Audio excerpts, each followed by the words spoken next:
Comment équilibrer ta vie d'hypersensible pour être enfin heureuse? C'est ce que nous allons découvrir ensemble dans cette vidéo. Si tu te sens stressé, fatigué, épuisé, déprimé, si tu manques de confiance en toi, si tu as le sentiment d'être dépassé, si tu ressens une faible croissance personnelle, si tu rencontres des difficultés avec tes relations professionnelles ou personnelles, cette vidéo est faite pour toi. Ici, je vais te dévoiler les clés vers une vie plus équilibrée. 1. La connaissance de soi. 2. La prise de conscience. 3. L'acceptation. 4. La gestion. 5. L'amour de soi. Et en 6. La détermination. Pour chaque étape, je vais te mettre dans la description les vidéos que j'ai déjà publiées et qui pourront t'aider. Une meilleure connaissance de soi. Tout commence ici. La connaissance de soi. C'est prendre le temps d'observer ton monde intérieur, sans jugement. C'est un rendez-vous avec soi-même pour une rencontre profonde, pour une reconnexion. Qu'est-ce qui me définit? Quels sont mes traits de caractère, de personnalité dominante en tant que femme hypersensible? Quand tu es hypersensible, tu ressens les choses avec une intensité particulière. Mais sais-tu vraiment comment tu fonctionnes? Quelle situation déclenche tes émotions? Quels sont tes besoins fondamentaux? En mode introspection, tu vas entreprendre une réflexion sur toi-même, te poser les bonnes questions, donner un sens à ta vie. En approfondissant la connaissance de toi-même, tu vas connaître les causes de ta façon de penser, de ressentir et d'agir. Ainsi, tu vas pouvoir te concentrer sur comment équilibrer ta vie d'hypersensible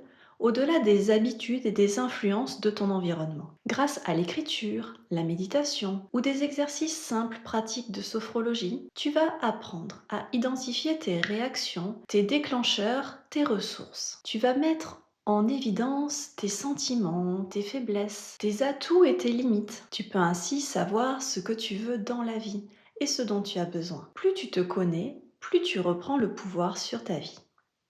La prise de conscience. La deuxième étape, c'est de voir clairement ce qui t'impacte au quotidien. Tu prends conscience de tes schémas, de tes automatismes, mais aussi de ce que tu acceptes par habitude et qui te pourrit la vie. Tu commences à voir ce qui, chaque jour, te vide de ton énergie ou t'empêche de te sentir bien. Par exemple, tu te sens facilement submergé par ton environnement, les bruits, les lumières, le monde autour de toi. Tout peut te sembler trop vite. Tu dis souvent oui alors que tu voudrais dire non, parce que tu as peur de blesser ou de décevoir. Et finalement, c'est toi que tu oublies. Aussi, tu ressens intensément les émotions des autres, au point d'en être affecté, même quand ça ne te concerne pas directement. Tu te juges sévèrement, tu veux tout faire parfaitement, et le moindre faux pas devient une source d'angoisse. Aussi, tu te sens souvent en décalage dans tes relations, comme si tu ne pouvais pas vraiment être toi-même, ou que tu devais toujours t'adapter. Eh bien, cette prise de conscience, même si elle peut être inconfortable au début, c'est un cadeau. Elle te permet de poser un regard neuf sur la réalité et d'enfin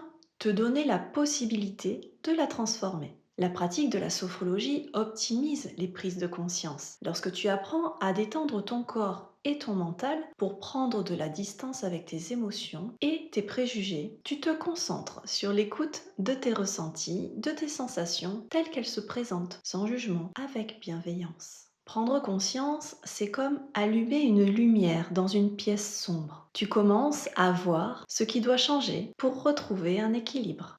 L'acceptation de ton hypersensibilité. L'acceptation, ce n'est pas la résignation, c'est reconnaître ce que tu es sans te juger. Oui, tu es hypersensible. Et non, ce n'est pas une faiblesse, c'est une richesse, à condition de ne plus lutter contre toi-même. Lâche prise sur ce sentiment de honte, prends du recul sur le regard des autres. Prends de la distance avec ta culpabilité. En lâchant prise, tu crées de la place. Accepte ton rythme, ton besoin d'espace, ton besoin d'équilibre entre te protéger et t'ouvrir aux autres. La plus grande difficulté est de s'accepter soi-même. En sophrologie, on apprend à accueillir les sensations, les émotions telles qu'elles viennent, avec douceur. C'est un pas essentiel vers la paix intérieure. Tu sais, ce sentiment de sécurité intérieure, quand tu es pleinement toi-même, authentique. Vois le bon côté des choses. Tu as de nombreuses qualités, comme la créativité,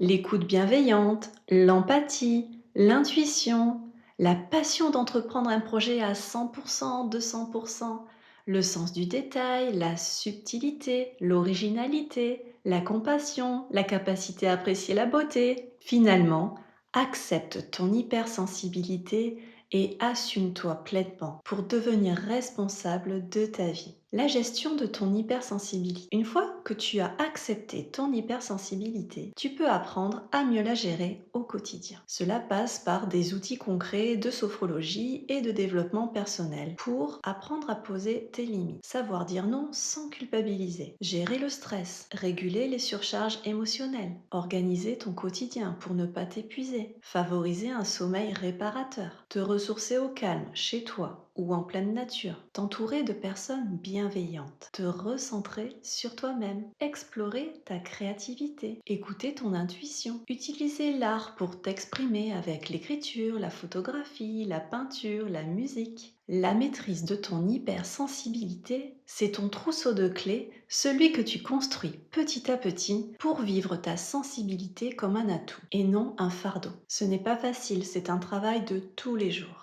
Je pense qu'il est important de te dire qu'il y a un juste équilibre à trouver justement entre le contrôle et le lâcher-prise. C'est tout un art et cela s'apprend. Je suis là pour te guider sur ce chemin. L'amour de soi, c'est le cœur du processus. Tu vas être choqué par ce que je vais te dire. Si on t'a appris dès l'enfance à être gentil et à faire plaisir à l'autre pour peut-être obtenir de l'amour, un peu de reconnaissance, tu as été conditionné, formaté, comme la plupart des gens. C'est le conditionnement de ton éducation, de la société. Mais il est presque impossible de plaire continuellement à ses parents, son partenaire, à sa chef, à ses enfants, à ses amis. Si tu utilises beaucoup d'énergie à plaire, que tu mets tous tes efforts à faire plaisir à l'autre, tu ressens au fond de toi un grand manque d'amour pour toi-même. Tu risques alors de douter de l'amour véritable des autres personnes qui t'entourent. Tu peux changer ça, mets toute ton énergie à t'aimer toi-même, dans ta globalité, avec tes émotions, ton intensité à vivre les situations, ta lumière et tes zones d'ombre. Cela signifie aussi prendre soin de toi en priorité, te donner ce que tu attends souvent des autres, de la reconnaissance, de la douceur, de l'écoute. L'amour de soi se cultive. Il demande du temps, de la patience. C'est un vrai engagement envers toi-même. Mais c'est là que tout change, quand tu deviens ta meilleure amie. Mais je ne peux pas en rester là pour cette étape. Je dois te parler aussi de l'estime de soi. C'est l'opinion que tu as de toi-même. C'est un voyage intérieur vers la confiance en soi et l'amour de soi. Tout est lié. Respecte-toi avant tout, accepte tes forces et tes vulnérabilités, apprends à avoir confiance en toi et surtout, aime-toi avant d'aimer les autres. La détermination. Enfin, il faut une décision intérieure forte, celle de ne plus te laisser définir par ton passé, par les attentes des autres, par les étiquettes qu'on t'a collées sur le dos.